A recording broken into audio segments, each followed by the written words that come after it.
সকল জল্পনা কল্পনার অবসান ঘটিয়ে ইসরায়েল ও আমেরিকার নিষেধাজ্ঞাকে বুড়ো আঙ্গুল দেখিয়ে ইরান আবার নতুন করে চালু করেছে পারমাণবিক বোমা তৈরির প্রকল্প। কিন্তু প্রশ্ন হচ্ছে, পারমাণবিক কেন্দ্রগুলোতে আমেরিকার বিমান হামলার পরও কিভাবে তারা নিরাপদে পারমাণবিক অস্ত্র তৈরির পথে এগিয়ে যাচ্ছে? আজকে উন্মোচন করব সেই রহস্য। তাহলে চলুন শুরু করা যাক আজকের এপিসোড। অবশ্যই চ্যানেলে নতুন হয়ে থাকলে সাবস্ক্রাইব করতে ভুলবেন না।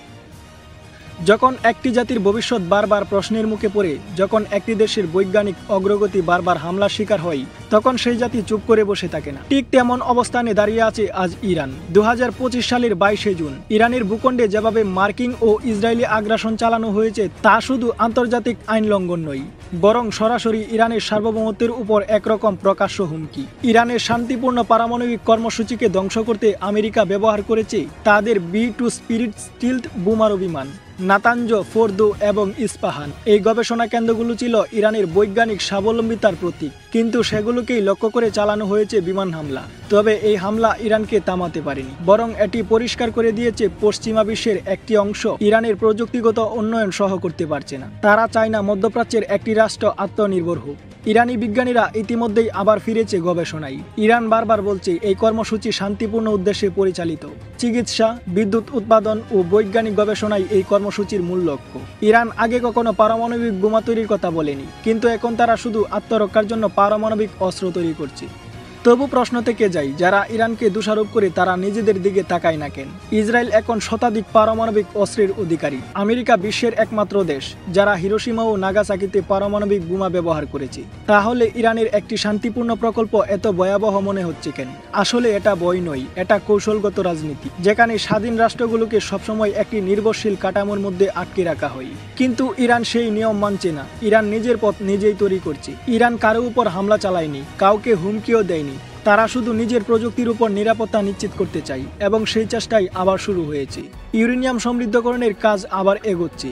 গবেষণা কেন্দ্রগুলোর নিরাপত্তা বহুগুণ বাড়ানো হয়েছে। এবার বাইরের কোনো হুমকি সহজেই ইরানকে থামাতে পারবে না।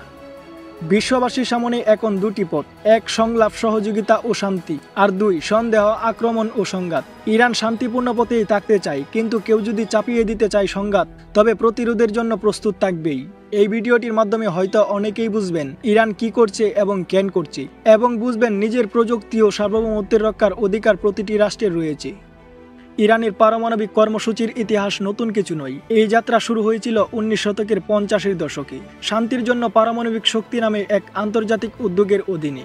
যুক্তরাষ্ট্রই প্রথম ইরানকে প্রযুক্তি শেখাতে সাহায্য করেছিল। তখন ইরান ছিল পশ্চিমা বিশ্বের ঘনিষ্ঠ সহযোগী, তখন কেউ আপত্তি করেনি। কিন্তু 20 শতকের 79 সালের ইসলামী বিপ্লব ইরানের অভ্যন্তরীণ রাষ্ট্র ব্যবস্থা পাল্টে দেয় পুরোপুরি। একটি ধর্মভিত্তিক শাসন ব্যবস্থা প্রতিষ্ঠিত হয়, আর সেই সাথেই বদলে যায় পশ্চিমা বিশ্বের দৃষ্টিভঙ্গি। যে প্রযুক্তি একসময় ইরানকে দেওয়া হয়েছিল, আজ সেটিকেই দেখানো হয়েছে হুমকি রূপে। 2000 সালের পর থেকেই ইরান ধাপে ধাপে নিজের প্রযুক্তির উপর নির্ভর করতে শুরু করে। বিদেশি সহায়তা ছাড়াই গঠিত হয় বিজ্ঞানীদের নিজস্ব দল। দেশের অভ্যন্তরেই শুরু হয় ইউরেনিয়াম সমৃদ্ধকরণের কাজ। বিশ্ব তখন উদ্বিগ্ন হয়ে ওঠে। কিন্তু প্রশ্ন হলো, একটি স্বাধীন দেশ কি তার বিজ্ঞান ও প্রযুক্তিকে এগিয়ে নিয়ে যেতে পারে না? যদি নাই পারে, তবে বিদ্যুৎ উৎপাদন, চিকিৎসা, গবেষণা এসব কিভাবে সম্ভব? ইরানের পারমাণবিক প্রকল্পের 90% এই শান্তিপূর্ণ ব্যবহারকে ঘিরেই। কিন্তু এই কথাগুলো যেন আন্তর্জাতিক অঙ্গনে কেউ শুনতেই চায় না। এরপর আসে 2015 সাল। ইরান, যুক্তরাষ্ট্র, রাশিয়া, চীন, যুক্তরাজ্য, ফ্রান্স ও জার্মানির মধ্যে এই চুক্তির আওতায় ইরান তাদের ইউরেনিয়াম সমৃদ্ধকরণ সীমিত করে আন্তর্জাতিক পরিদর্শকদের গবেষণা কেন্দ্রে প্রবেশাধিকার দেওয়া হয়। ইরান চুক্তি মেনে চলে, কিন্তু 2018 সালে হঠাৎ করে যুক্তরাষ্ট্র এই চুক্তি থেকে সরে যায়। ফের ইরানের উপর চালানো হয় নিষেধাজ্ঞা। চুক্তি ভঙ্গ করে কারা? ইরান নয়, তবু দোষারোপ করা হয় ইরানকেই। ইরানের বহু বিজ্ঞানীকে লক্ষ্য করে হত্যা করা হয়। বিশেষ বাহিনীর গোপন অভিযানে প্রাণ হারিয়েছে মোহসেন ফখরিজাদে, যিনি ছিলেন ইরানের অন্যতম শীর্ষ পারমাণবিক বিজ্ঞানী। এই হত্যাকাণ্ডের জবাবও ইরান শান্তি ও কূটনৈতিক পথে দিয়েছে। প্রশ্ন থেকে যায়, একজন বিজ্ঞানী শুধু গবেষণার কারণে প্রাণ হারাবেন? বিজ্ঞানের পথে চলা কি অপরাধ? পশ্চিমা প্রচার মাধ্যমে দেখানো হয় ইরান যেন সংঘাত চাই, কিন্তু বাস্তবতা হচ্ছে গত 4 দশকে ইরান কারো উপর আক্রমণ চালায়নি, বরং প্রতিবারই নিজের উপর চাপ সহ করতে সংলাপের দরজা খোলা রেখেছে।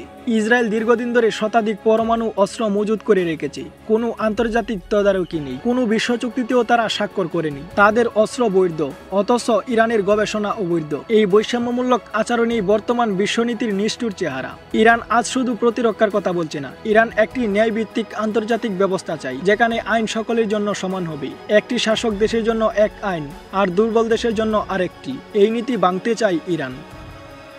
ইরান এখন আরো সংগঠিতভাবে এগিয়ে যাচ্ছে। নতুন গবেষণা কেন্দ্রে নির্মাণ হচ্ছে, নতুন বিজ্ঞানী তৈরির উদ্যোগ চলছে। সবকিছু প্রকাশ্য, আন্তর্জাতিক সংস্থাগুলোকেও জানানো হচ্ছে। ইরানের প্রতিটি ক্ষতির পর ও উঠে দাঁড়ানোর শক্তি, তা শুধু প্রতিরোধ নয়, তা এক সাহসের নাম, এক স্বাধীন জাতির আত্মমর্যাদার নাম। পৃথিবী এখন গুরুত্বপূর্ণ সন্নিধ্যকোণে দাঁড়িয়েছে। একদিকে শান্তি, সংলাপ ও সম্মান, অন্যদিকে সন্দেহ, নিষেধাজ্ঞা ও সংঘাত।